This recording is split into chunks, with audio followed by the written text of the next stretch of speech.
The Alpha Men Podcast is presented by Garage Door Commander. Fueled by a hell of a lot of PBR. And produced by TJ Michaels Creative. Narrated by Jamie Dennis. Graphics by Sven. Dedicated to Hendrik the Viking Poulsen. 2023, all rights reserved.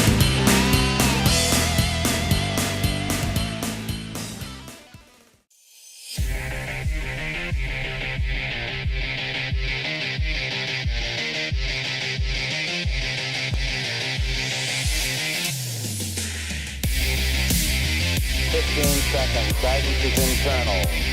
12, 11, 10, 9.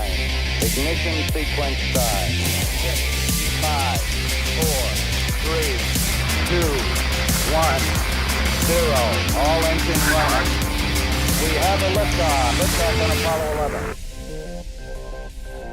You ever notice how men are portrayed in movies and TV shows? Tired of seeing men portrayed as dopey Homer Simpson clones? Tired of the attack on men? Tired of the woke labeling everything as toxic agenda? Tired of the wussification of the American male? Well, then you're in the right place. Look, we love and respect women around here, but the truth is, we're wired differently than the female species. And if there could be a place where the chicks can get together on TV every day, like that awful program The View, we figured there should be a place where guys can be guys, and we're capable of creating an equally horrid program. So get ready. This is a celebration of man.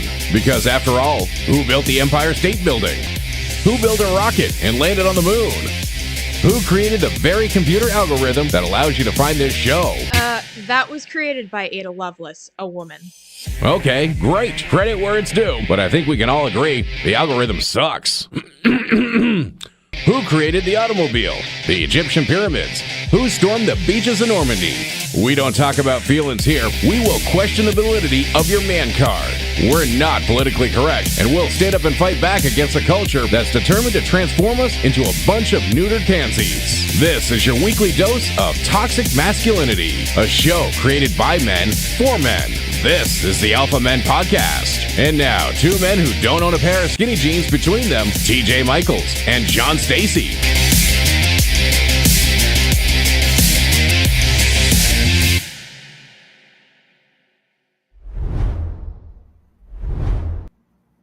One of my favorite broadcasters of all time used to open every show with, "Welcome, you sick, twisted freaks." And that's where we're at tonight. Welcome to the Alpha Men Podcast, Episode 5, The Search for Spock. It has been a hell of a day. We've had rough days. I'm TJ Michaels coming to you from the less flooded Barrie, Vermont, and John Stacy, who normally resides in Trinity, North Carolina, but you are where now? I'm in Sheboygan, Wisconsin today. Well, this week for Road America. Oh, with NASCAR. Okay. Yep. All righty. Well, before we even get started, I have to talk about the fact that today we both have regular jobs. And both of us were put through the ringer today. And I know you don't want to hear that. You want to be entertained, and that's why we're here. But we have had a series of technical issues trying to get this show on the air tonight. We have beers on tap on schedule. And I picked up a couple. Yeah, I picked up a couple of beers at my last stop of the day. And the nice lady behind the counter, put them in a paper bag for me. And then I had about a 30-minute drive home. And, of course, the condensation on the cans ate the paper bag. And I got out of the car and out onto the macadam they went, and both of them split open. And they're rolling down Elm Street in Barrie, Vermont with beer spray coming all over the place. That's the kind of day it has been today. Not to mention the fact that we seemingly cannot get away from the Barbie movie hysteria. I see that. It's everywhere. It's pink. You know what? The fact that the Barbie movie is what the Barbie movie is the very reason why this show exists. Okay? The Barbie movie does nothing but point out the patriarchy. I think I saw something the other day that they mentioned the patriarchy like 47 times in the movie. and toxic masculinity and everything else. And the whole plot of the movie is women should control everything. That's and normal. and, and I know, but We're married. it You should know this by seems now. I get it, but it seems like you know, the audience that would consume a Barbie movie would be what? 6 to 11-year-old girls, Mm-hmm. right? And yet the Barbie movie is not made for 6 to 11-year-old girls at all. So I haven't seen it. I'm it's assuming you kind of saw the way it. it is. Maybe we'll do that on Chick Flicks Are Dumb coming up I'm not sometime. watching that. We do want to welcome you to the Alpha Men Podcast. Check out our website, alphamenpodcast.com. And on the website is the Alpha Men store. And we've got all kinds of Alpha Men gear there that you can check out from TJ and John Need More Money Enterprises. Yes, we do. Yes. So that is one way you can help us grow the show is by purchasing a piece of merch or just like and subscribe. Like and share. Exactly. What's that? So like it, share it, love it, comment. Yeah, absolutely. All of those three things. Those are the best things that you can do, actually, and they're free to help us grow this enterprise, the Alpha Men Podcast. So that is what we have going on tonight. We've got a great show for you, all kinds of stuff, but let's head for Wicked, Wisconsin. How about that?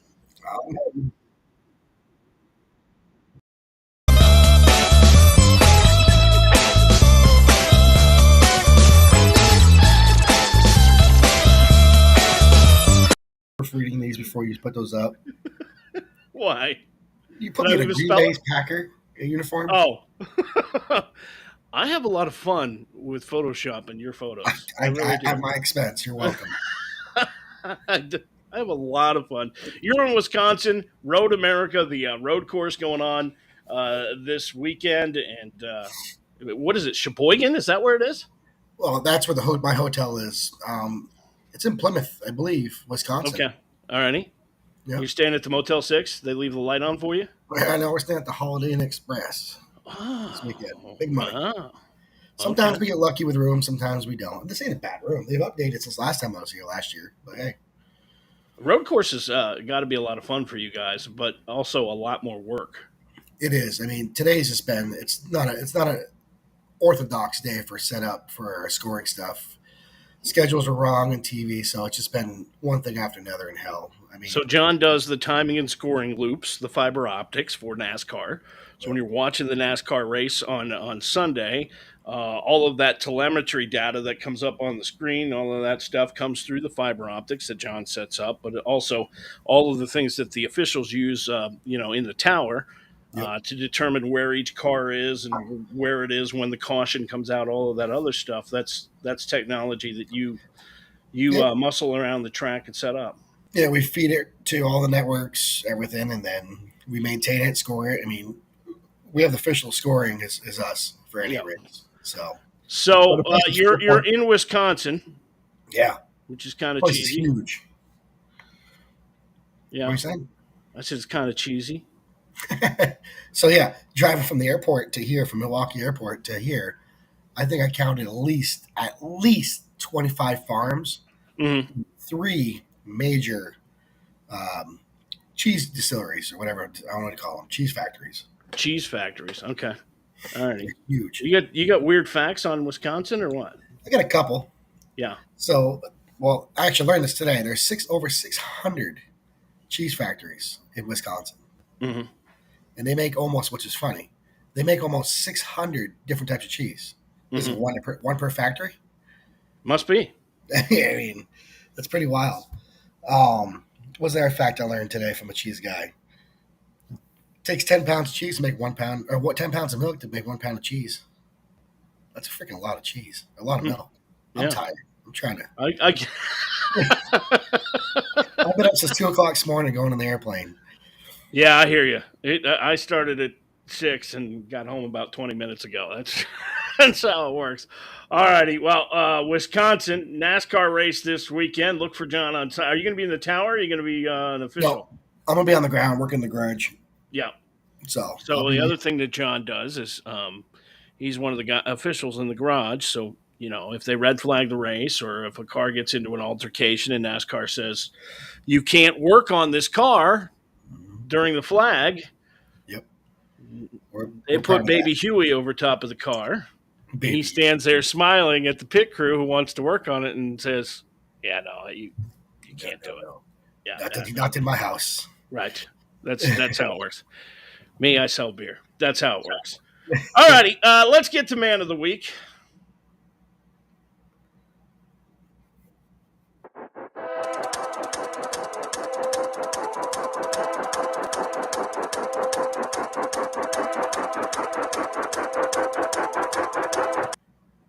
Our Man of the Week this week comes from California, and he is a fitness Joe buff. Biden. And I hear Rob Schneider in the background going, "You can do it!" Yes, he is a California fitness buff who has broken his own record by winning the world's oldest bodybuilding award. All right, now the guy you see on the screen, he's 90-year-old Jim Arrington. Wow. All right. He has held the title from the International Federation of Bodybuilding and Fitness Professional League since he was a mere 83 years old. Okay. Oh, spring chicken. That's right. Arrington told the Guinness World Records that he suffered multiple health issues as a child and started lifting weights at age 15 because he wanted to be a superhero. Still goes to the gym 3 days a week to stay in shape. And 90 years old and still pumping iron. That's impressive. Some days I can't even get out of bed. I haven't seen a gym in 30 years. That's right. Nonetheless, our Man of the Week this week, Jim Arrington of California, 90-year-old bodybuilder on the Alpha Men podcast.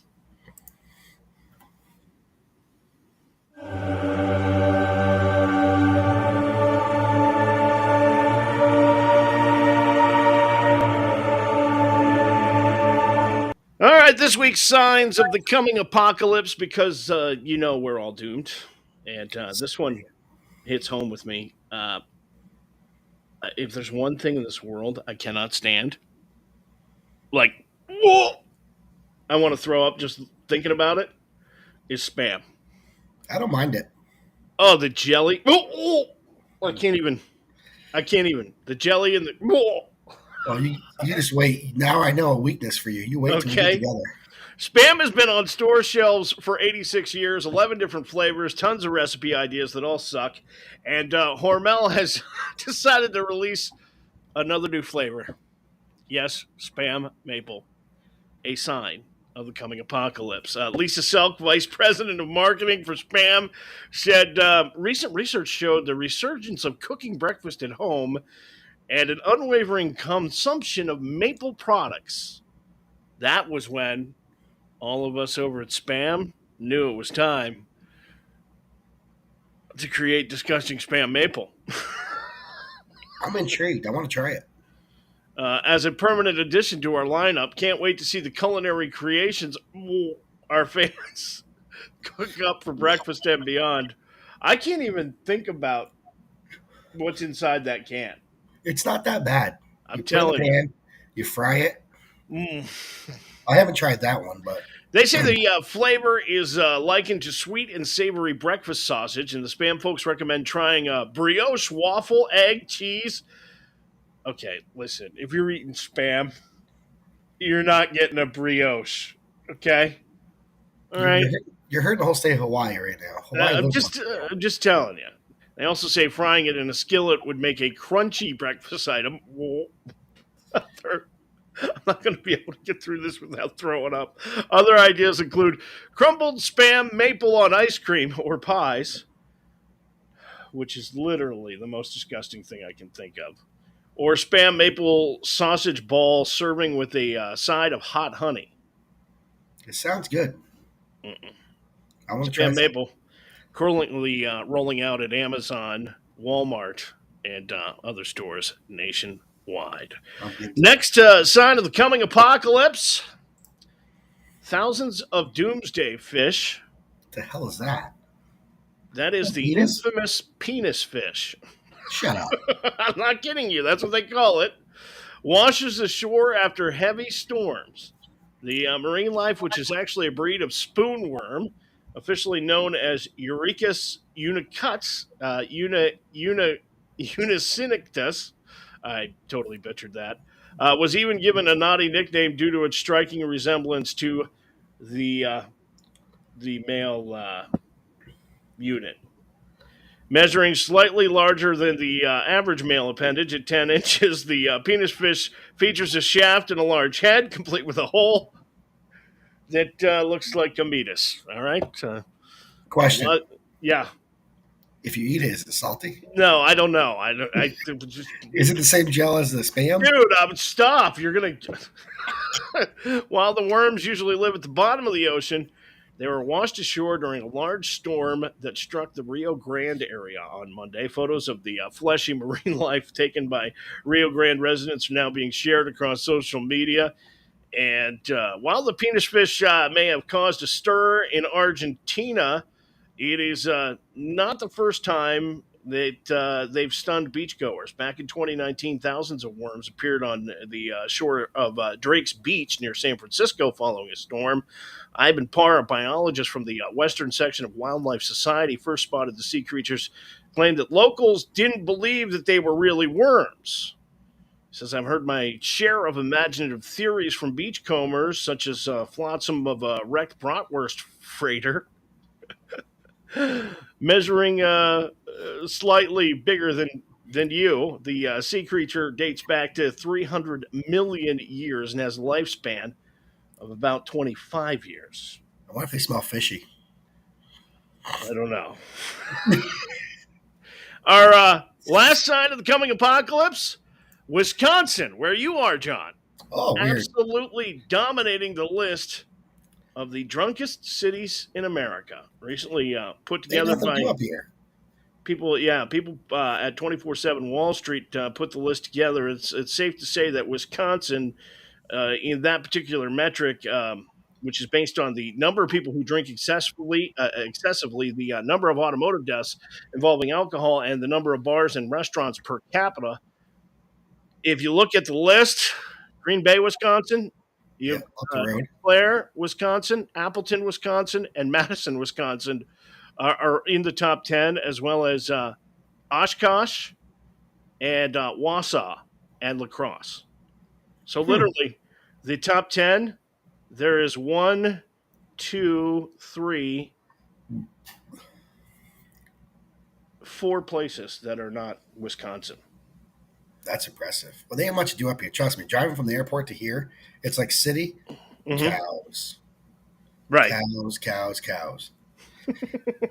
Oh, there's corn. North Dakota did what it could to hang on to the Badger State. It has nothing on the Wisconsin residents who firmly lay claim to the drunkest state in America label with the help of the spotted cows and brandy old fashions that help them secure the crown. So that's kind of the deal.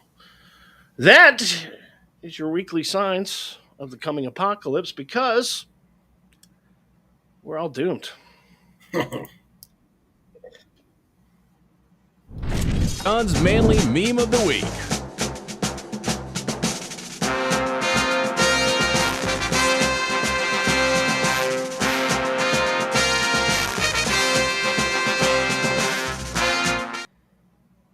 You know, I totally forgot what my punchline was for this. Mm-hmm. It had, well, I mean, I think what does it say? I remember the words to every song from the 90s, but I forgot why I came in this room. Oh, there you go. Perfect. Yeah, that happens. Yeah, well, I mean, that actually just happened right now because I'm like, why did I put that up there? As I was coming up, I'm like, what was it supposed to say? Getting old. I mean. Yeah, you ever work on something, you're holding a tool in your hand, and like 5 minutes later, Today? you're like, what the hell did I do with the pair of pliers that I just had in my hand? And then you look down and they're still in your hand. Yep. Or you walk in, you run out of the car, walk into the house and get something, and you're like, what'd I get? What? Then you forget. Then you're halfway down the road and you're like, oh, shit, I got it. Yeah. Well, manly meme of the week this week on getting old. It is getting old.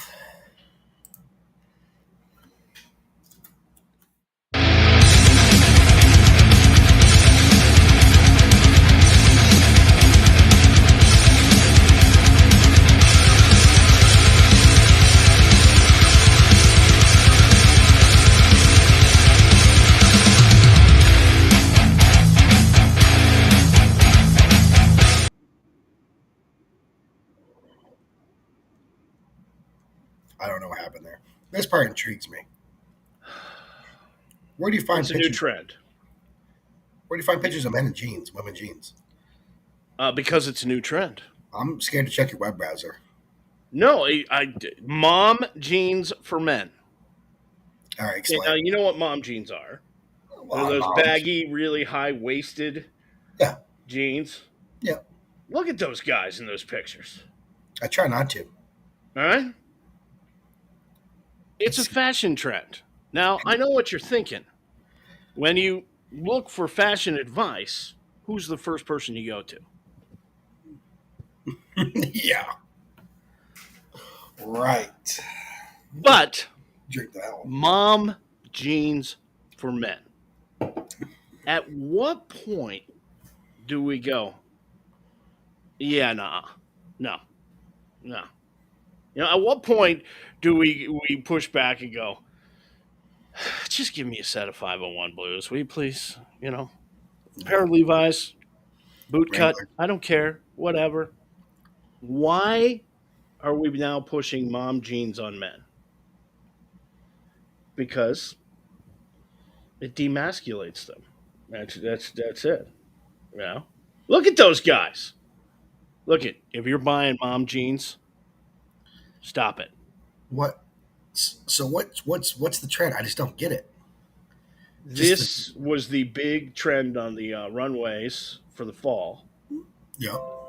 Mom jeans for men. All right. Just because they're comfortable or because it's the style? Apparently. But look how high that waist is. Yeah, my ass. But that thing would be smelling like ass.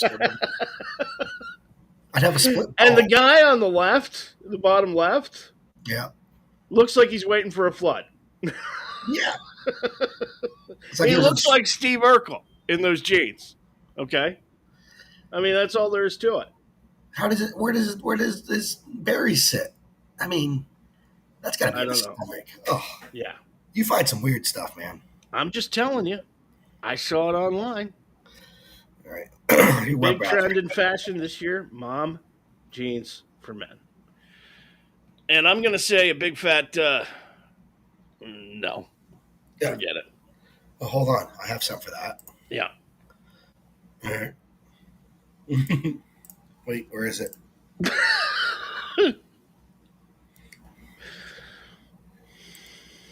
Yeah, there you go. Very good. Yeah. That's absolutely it. What the hell? All right. Sorry, I'm having a little technical difficulties here. That's okay.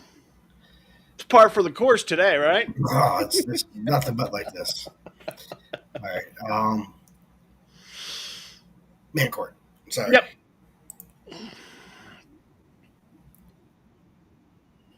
To deliver the verdict, this is Mancord. All rise. The sometimes honorable TJ Michaels presiding.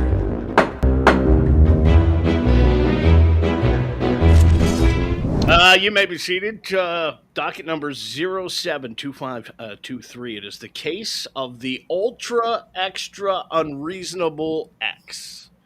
Oh, we got some of those. We present the case. You provide the verdict. If you've got advice for our plaintiff, just hit the comment button and join the freak jury tonight. And we're interested to know what you think. Steve is our plaintiff, and he's from Montoursville, Pennsylvania. He dropped us a line on our Facebook page, and he writes, "My ex and I have been split for almost 3 years now. We have equal custody of our 6-year-old son. She has had a live-in boyfriend for the last 2 years, and he seems to be an okay guy. My son likes him, so I have no problem with it. Recently, I started dating someone new a couple of months ago, Okay. and things started to get serious, so she's kind of been spending the weekends with me. On the weekends when my son is with us, they spend time together. He likes her. But my ex is absolutely losing her mind over my girlfriend spending any time with our son at all. I think she's being totally unreasonable. I think it's a double standard. Am I right? Should she have any say over who I spend time with when our son is around?" No. That from our friend Steve in Montoursville, Pennsylvania. All righty. So if you've got advice for Steve, we'd love for you to hit the comment button. Your comments will fly right up there on the screen in front of us. And this is an age-old story. I gained custody of my oldest daughter when she was 8 years old. And so this is not foreign territory for me. And I look at this situation, and all I can say is, yes, Steve, it is a double standard.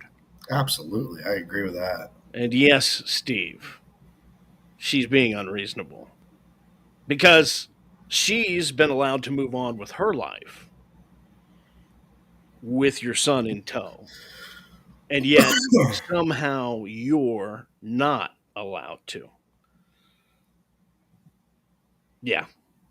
Doesn't work that way. No, absolutely. It should be. I mean, if yeah, exactly what you're talking about with your daughter. Same concept. I mean, You know, it's one of those things where you always hear, and look, I love my daughters.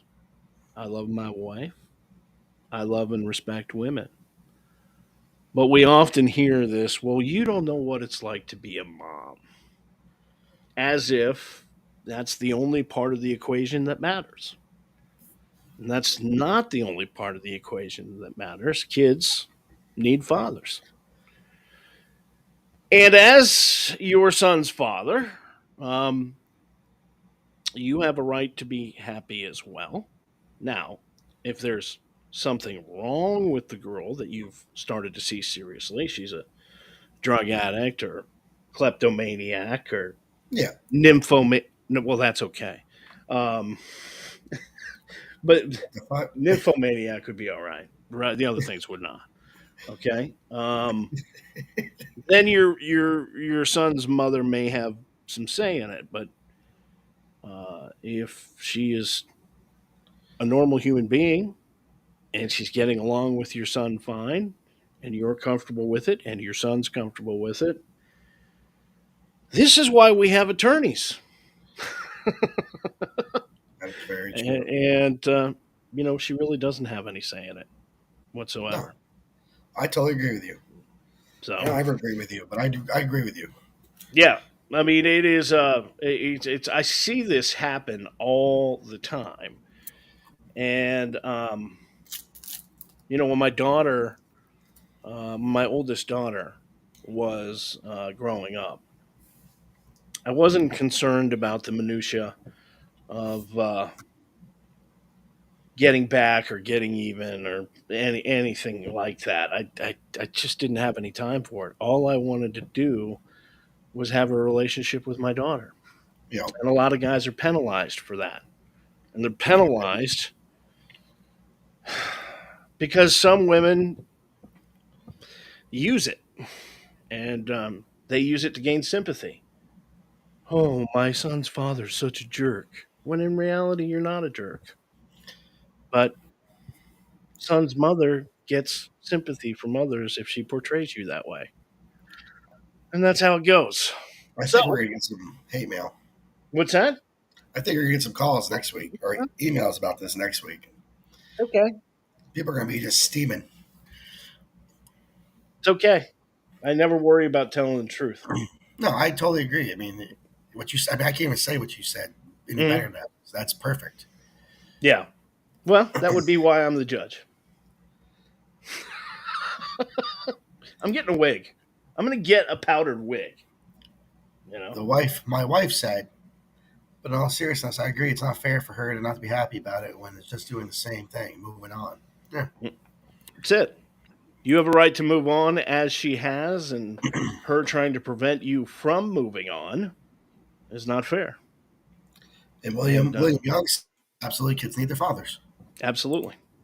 Absolutely. So, you know what? You can comment to join the Freak Jury live. If you have a problem you can't solve or you need some help, you can drop us a line on our website, alphamedpodcast.com, or any of our social media sites.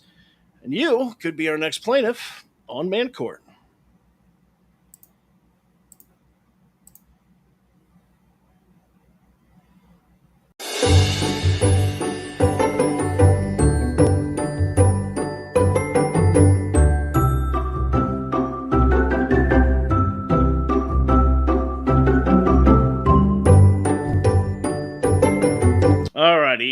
on Chick Flicks Are Dumb, you notice the title card didn't show the movie.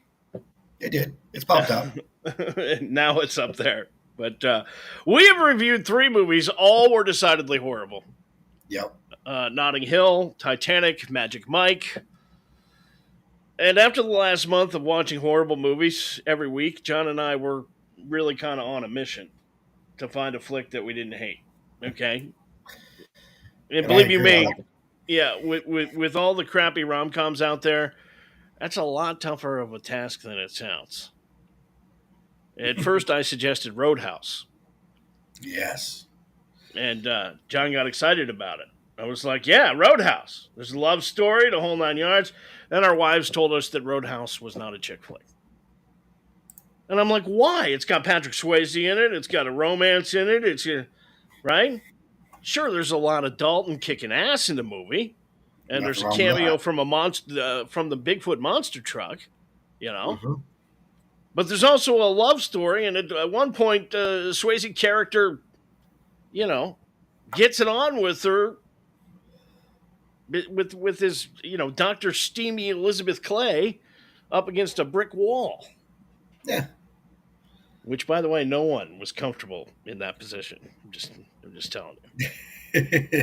But not wanting this Roadhouse discussion to turn into the whole Die Hard starring Bruce Willis is not a Christmas movie rant, we abandoned Roadhouse. Just so we're clear, fellow alpha men. Yeah, cue my wife. Here it comes. I guarantee it. Die Hard is a Christmas movie. Okay. In fact, it's not Christmas until Hans Gruber falls off Nakatomi Tower. That's just all there is to it. Just as I expected, Emily. No. That brought us to the movie we're reviewing tonight. A movie that in 1998 opened second to a movie we've already reviewed, and that would be James Cameron's Titanic. This movie opened in second place in its first week at the box office. And, well, Ricky Bobby was wrong when he said, if you're not first, you're last. Because this movie made just over $123 million off an $18 million budget. And I'm talking about the Adam Sandler, Drew Barrymore classic, The Wedding Singer. Go ahead and roll the clip. Oh, somebody kill me, please. Somebody kill me, please. I'm on my knees. Pretty, pretty, please. Kill me. I want to die. Put a bullet in my head.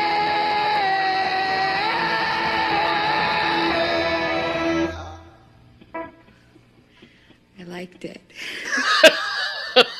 I liked it too. That is Adam Sandler playing the character Robbie Hart, who at that point in the movie is on a bender because his fiance has just broken up with him.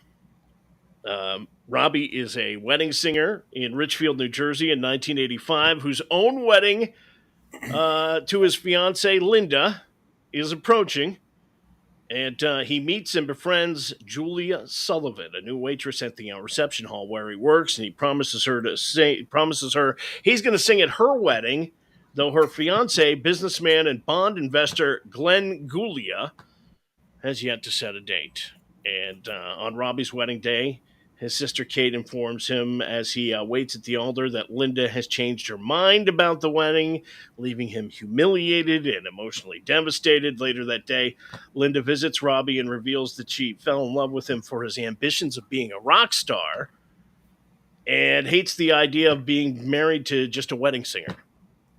And Robbie sinks into a depression, causing his friends and family to be concerned, like the clip we just saw. Okay.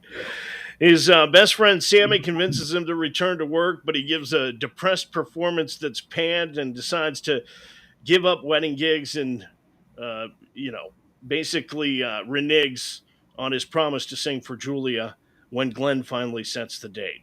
Then Julia convinces him to help her plan the wedding and be a part of the wedding. And during a double date with Julia and Glenn and Julia's cousin Holly, Robbie learns from Glenn that he cheats on Julia frequently and plans to continue to cheat on her after they're married. Julia and Robbie are increasingly confused by their deepening feelings for each other. when Holly tells Robbie that Julie is marrying Glenn for his money. He unsuccessfully pursues a job at a bank. Julie is dismayed with his materialism, and he accuses her of the same. And, well, Yeah. the hilarity ensues, I guess they say. But it all ends with a plane ride where Adam Sandler comes out and sings the sweetest song to Julia Roberts, I Want to Grow Old with You, with the help of Billy Idol.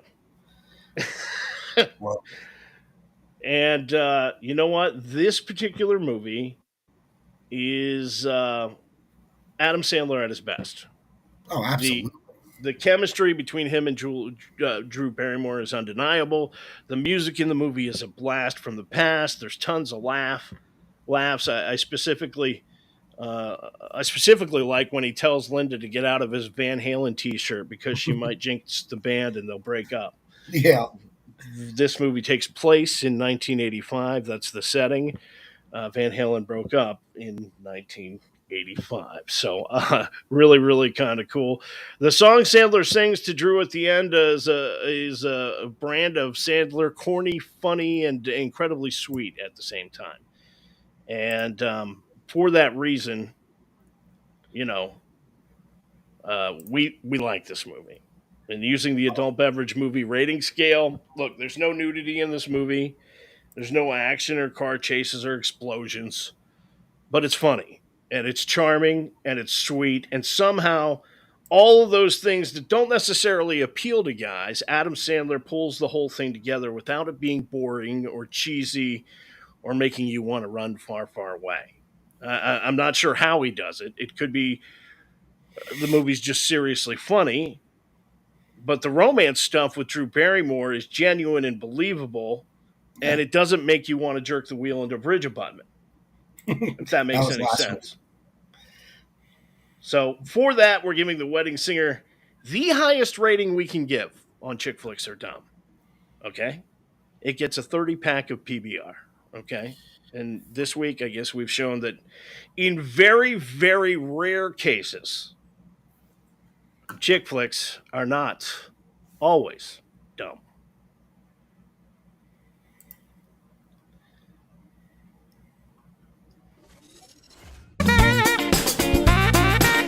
Who needs a foot in the ass? The Alpha Men Podcast presents My foot into this thing called your ass. the Red Foreman Awards. You dumbass.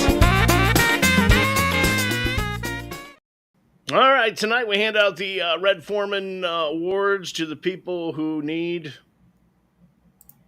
Or you'll have a classic case of foot stuck in ass. I can't tell. I'm a little behind here. a foot in the ass. That's how it goes.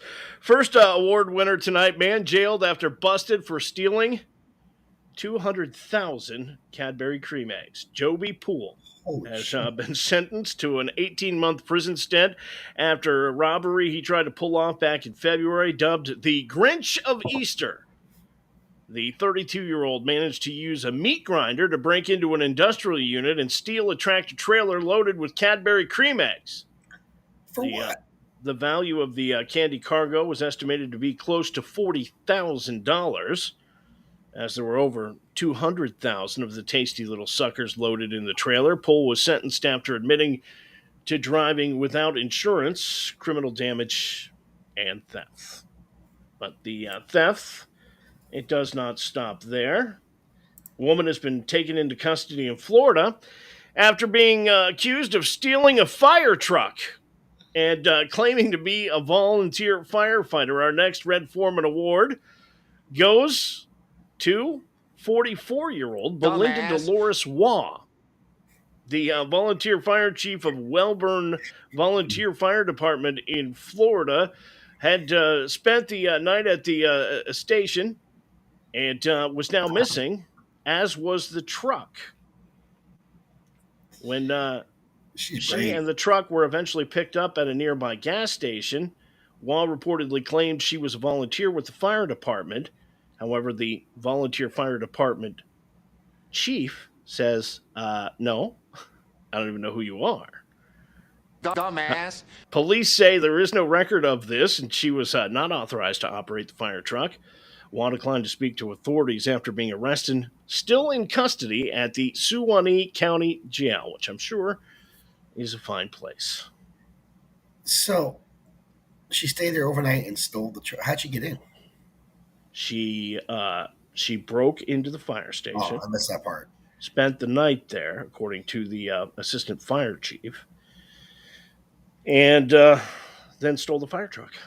And she didn't think a big red freaking fire truck you're going to see? Right. Well, you know, I mean, Dumbass. when you're trying to hide from the cops, yeah, just drive a big who would red suspect a fire fire truck? truck. Yeah, I wouldn't. Just saying. Finally, our final Red Foreman Award tonight goes to a Burger King manager. Yes, Jamie Christine Major, 39. And she is from, where is she from? I don't know.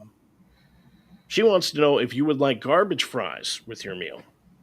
She is an assistant manager of, here we go, South Carolina Burger King, now in custody for allegedly serving customers French fries that had been in the trash can. And not once or twice, but quite regularly. According to police, it all started when they were called to the burger chain for a disturbance involving two women screaming and threatening the restaurant staff. Customers were arrested for disorderly conduct. However, just 2 days after the incident, Burger King headquarters called police themselves to inform them that Jamie Christine Major, Red Foreman Award winner, had been serving people fries from the trash can. A warrant then was issued for Major's arrest, where she could potentially face 20 years in prison for tampering with customers' food. That's disgusting. Trash fries. Yeah, it's right up there with the spam. So, of the three, Yeah. I'm going to rank them. Yeah. This guy, whoops, what did I push? There you go. This guy, he deserves just Dumbass. a dumbass. Yeah. It's not that big of a deal. This chick, I'm gonna Criminal give her, mastermind right there. I'm gonna give her, Or you'll have a classic case of foot stuck in ass. but this freaking weirdo, straight up, is getting all of them. Dumbass. Yeah. You dumbass. Or you'll have a classic case of foot stuck in ass. That is the Red Foreman Awards tonight on the Alpha Men podcast. I don't want fries anymore. There's nothing more manly than motorsports. These are John's red flag moments.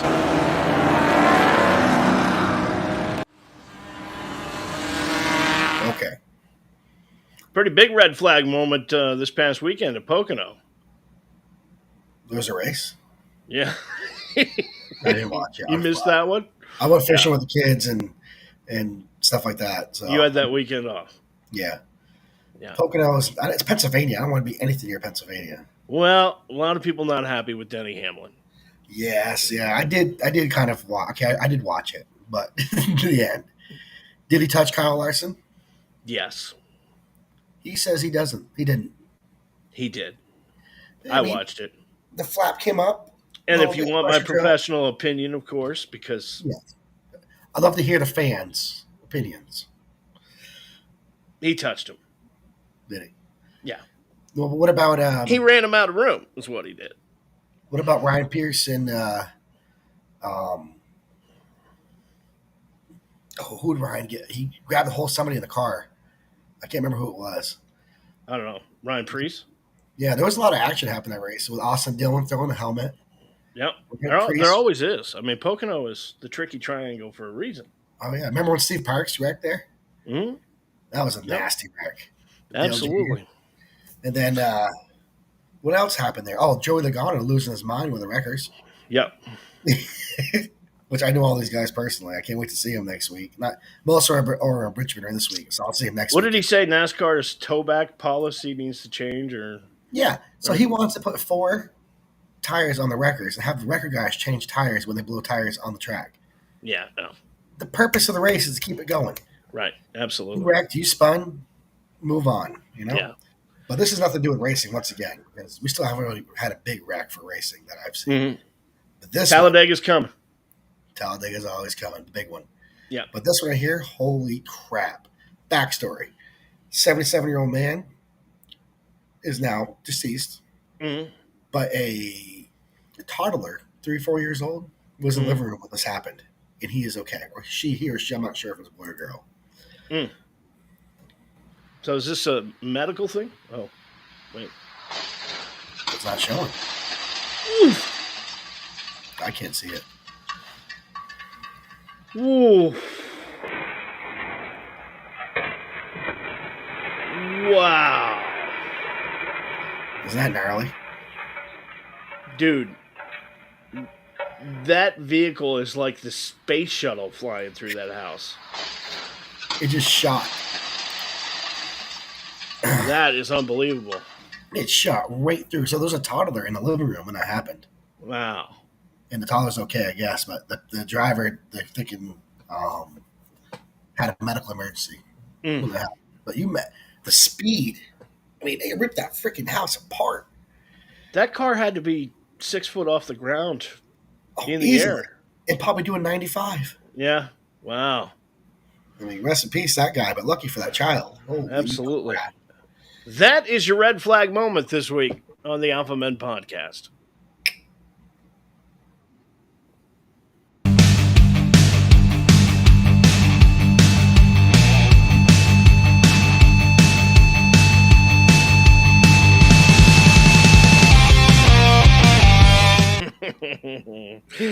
Here we go. Madden 24 ratings trackers out. And, we've been talking a lot about the top NFL players at each position. John and I back and forth. The new Madden 24 comes out, and the ratings are out on quarterbacks. The highest possible rating in the game is 99. Okay? 2023 top 10 QBs. Okay. Who's number one? Of course, Dak. I would probably, honestly, I'd probably say calling. You missed his calling. You're like stand-up comedy right now. I would probably say probably Patty Mahomes. I mean, he's Patrick good. Mahomes is at number one with a 98 rating. Okay, out of 99. Okay, Joe Burrow is second, 95.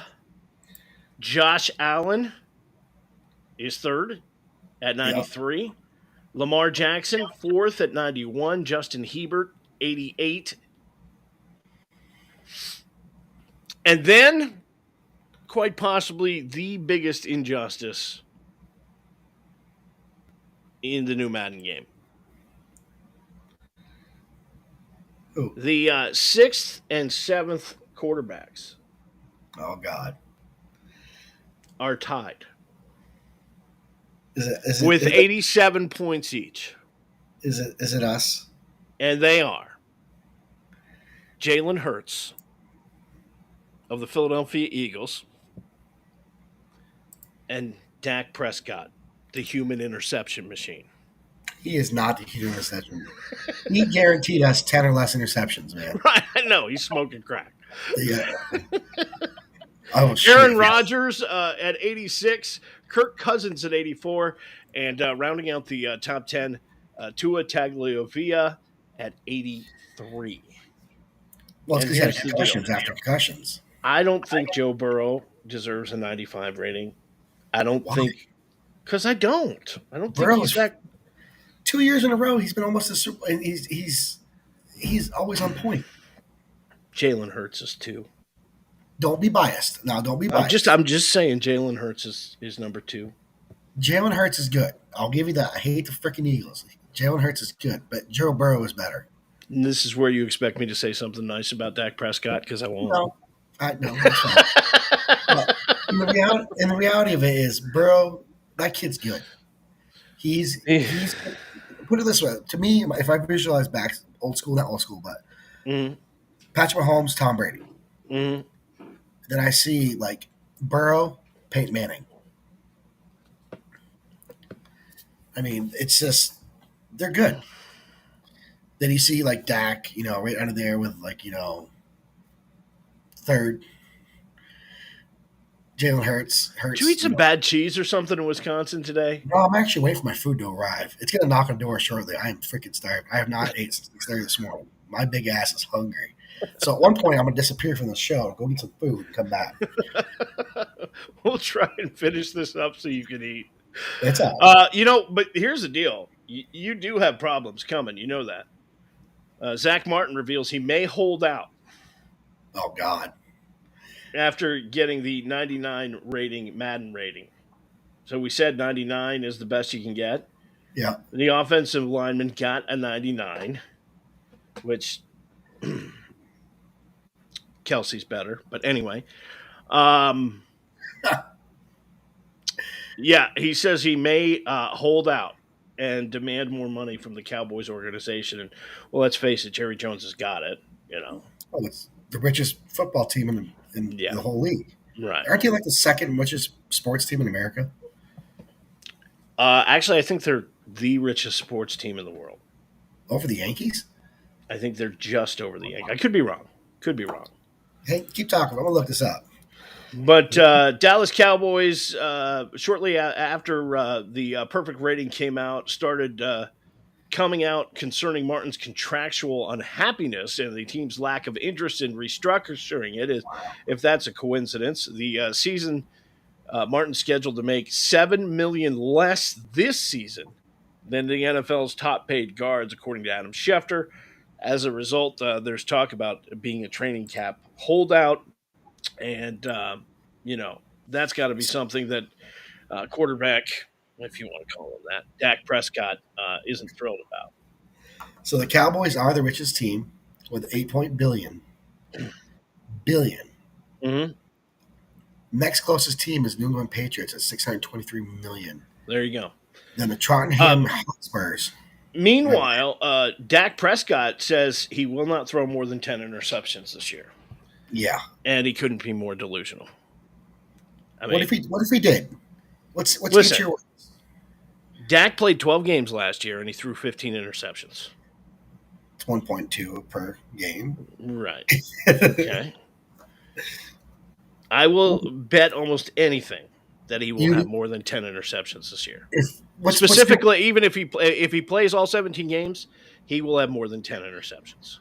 If he doesn't, you eat a can of Spam. Dude, the Cowboys are the fakest good team in the league.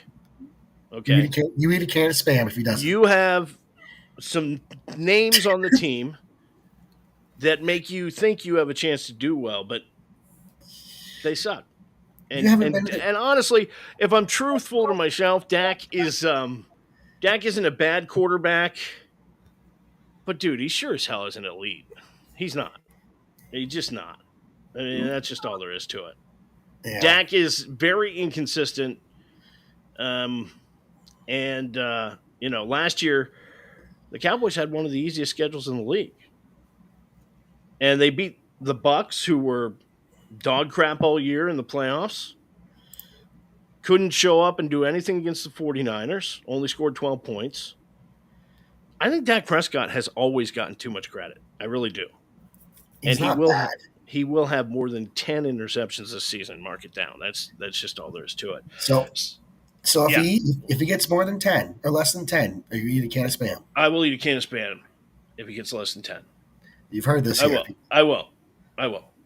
Saquon Barkley over in Giants World says he may sit out this season. Why? Well, he said,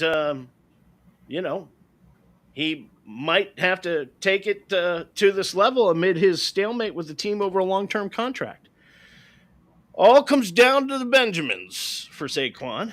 And, you know what? Giants and Barkley did not agree to a deal before the deadline, meaning the star running back will have to play the upcoming season under the $10.091 million franchise tender. Thank you, David. Oh, the impression. $10 million. And it's not enough. It's crazy. To hold the ball and run. But his actual quote is, my leverage is I could say F you to the Giants. I could say F you to my teammates. He said this on a podcast on July 11th and be like, you know what? You want me to show my worth? You want me to show you how valuable I am to the team? I won't show up. I won't play it down. And he says that's a play he could use. So a lot of drama in Giantstown over Saquon Barkley.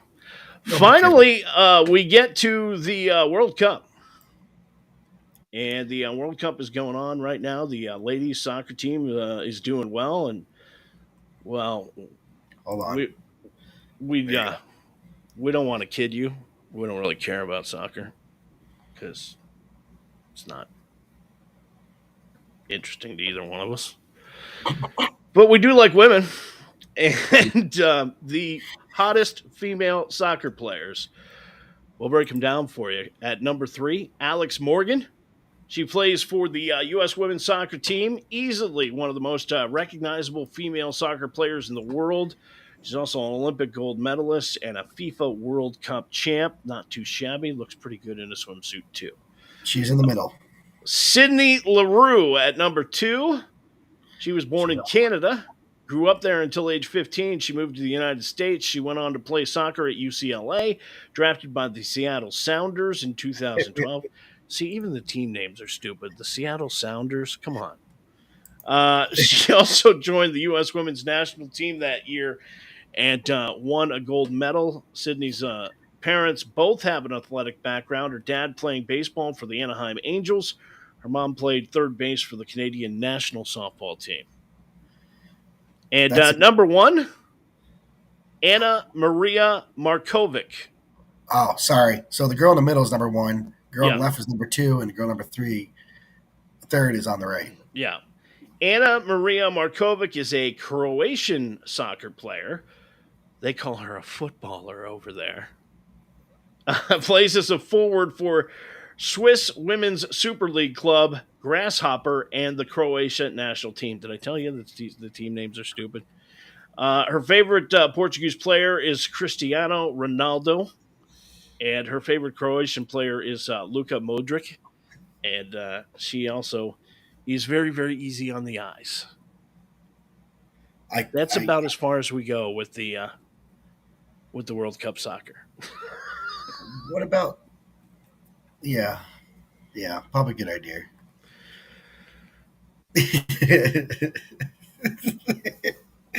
Amen to soccer. Amen to soccer. That's Your Team Sucks on the Alpha Men podcast. Do we have to change the slide? I think so. No. John's on strike.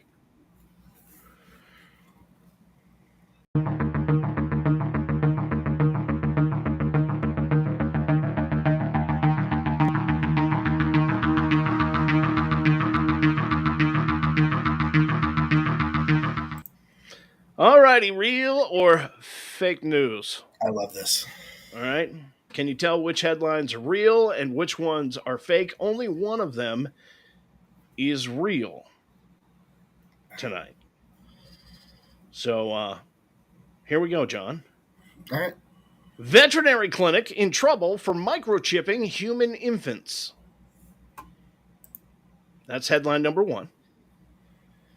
Headline number 2, woman divorcing husband after catching him cheating, looking at Victoria's Secret mannequins. That's unbelievable.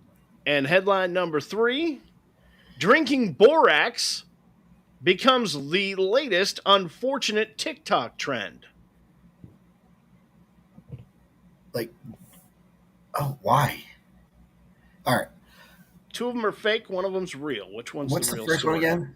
What was the first one? Veterinary clinic in trouble for microchipping human infants. That's fake. I mean, that'd be all over the news. Woman divorcing husband after catching him cheating, looking at Victoria's Secret mannequins. You know how crazy women are. Mm-hmm. And finally, drinking borax becomes latest unfortunate TikTok. I watch a lot of TikTok. Trend. I haven't seen that yet. I'm going to go with the divorcing the mannequin one. That's like 3 weeks in a row. Damn it. The real story is another day, another dangerous TikTok trend.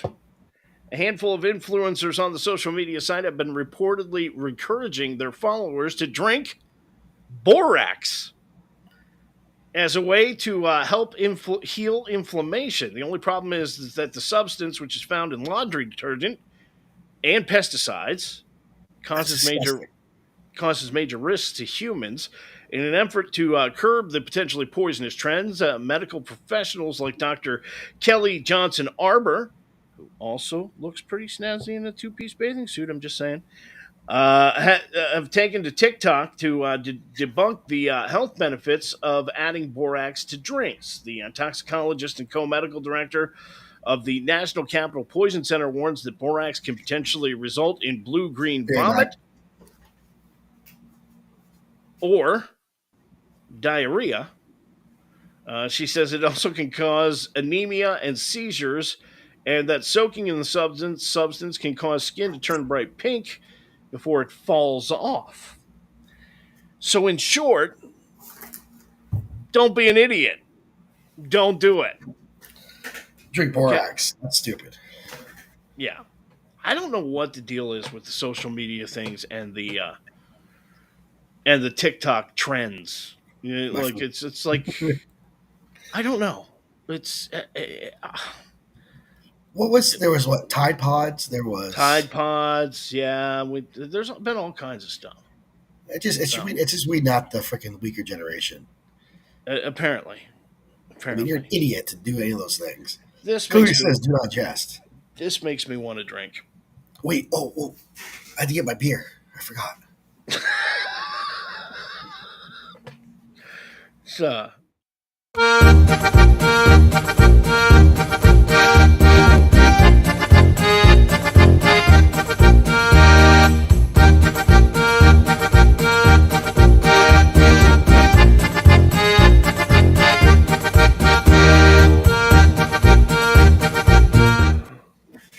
Got it. All right, I drank my first champagne podcast on a light beer budget. I'm glad. You know what? It's just been such a screwy day. It really, really has. And you know me. Before we do this, I like to get home from work. We get on the computer. We connect. We make sure the show is in and right, and everything's ready to go. And then I have a regimen I go through before I do this, every week. Like, okay, I'll see you in about 45 minutes. I'm going to go take a shower and, this, that, and the other thing. Didn't have time for any of that today. I got home at 7:30 and the show starts at 8 and technical problems and the whole 9 yards. So Beers on Tap, our weekly beer drinking segment, couldn't get here any sooner. And we have, over the past couple of weeks, tried a whole bunch of IPAs. This week, because Sean is in Wisconsin, we thought it's appropriate to roll out the Blue Ribbon.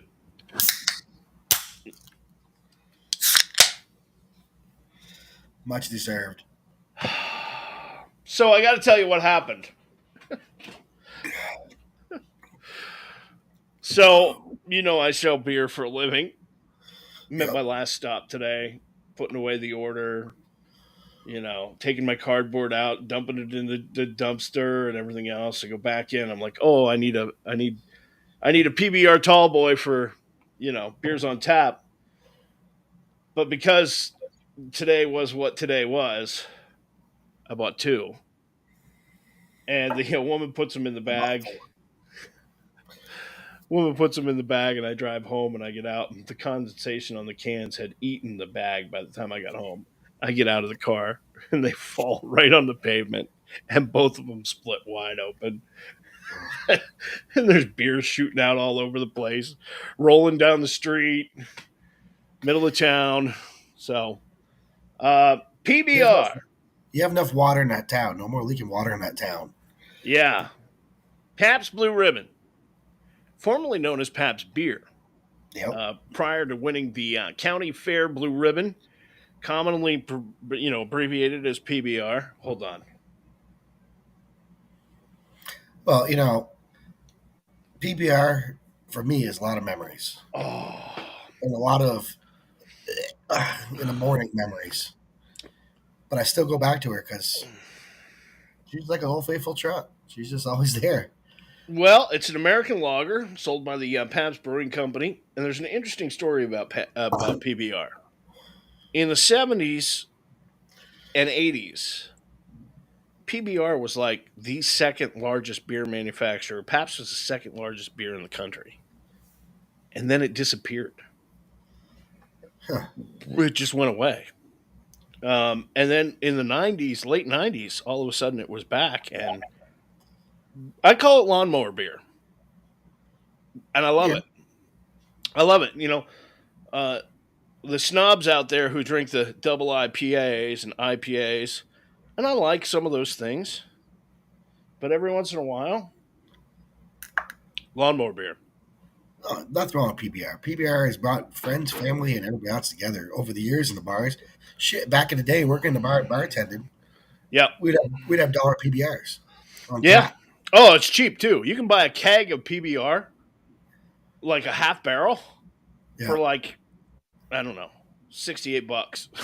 Yep. So times haven't changed, but we would change Crazy. 2 or 3, 4 kegs in one night, and no Oh yeah. problem. Established in 1844 in Milwaukee, Wisconsin. They Hey, are currently based in San Antonio, but the brand was originally called Best Select and then Pabst Select. The current name comes from the blue ribbons tied around the bottleneck between 1882 and 1916. And so let me tell you a story about Gottlieb and Frederica Pabst and their 12-year-old son, Frederick. They arrived in the United States in 1848, settled in Chicago, where Frederick eventually found work on the ships of Lake Michigan. And in 1862, he married Maria Best, daughter of Philip Best, founder and owner of the Best Brewing Company.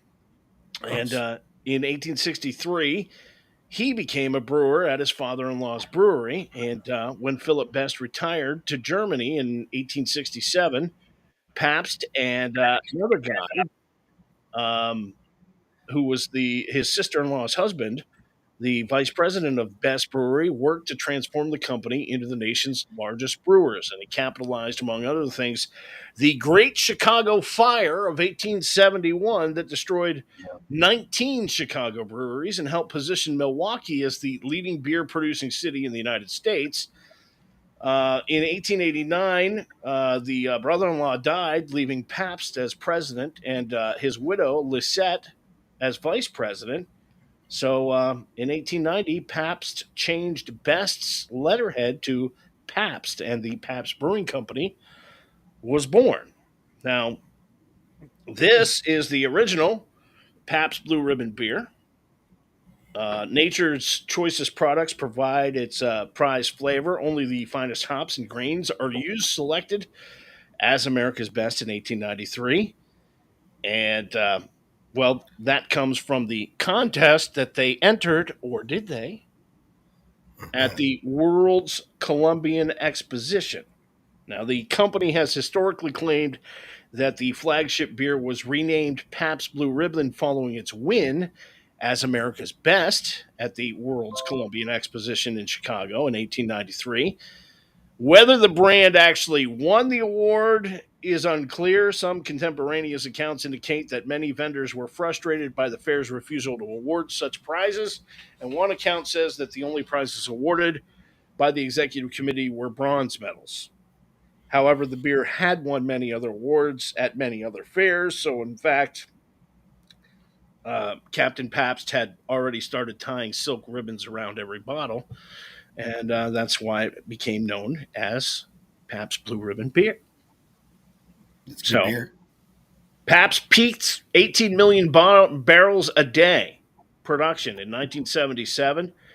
In 1980, it fell to third in sales.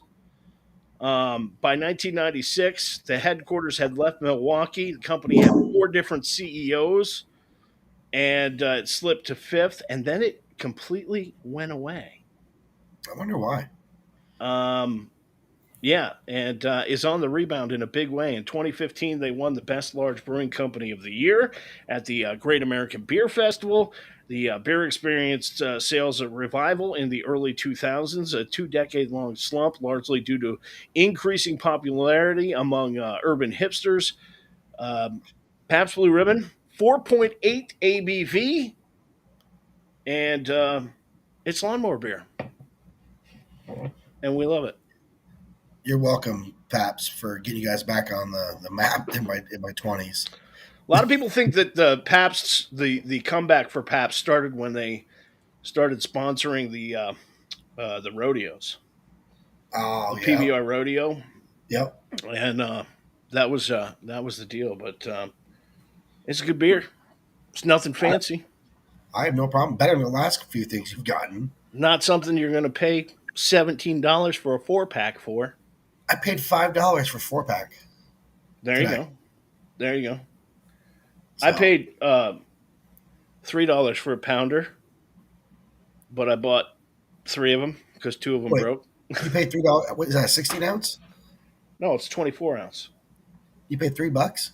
Yeah, $2.96 or something like that. I paid for a 16 ounce. I paid 4 of them for $4.99. You gave me the $5.13. Yeah, that's a good deal.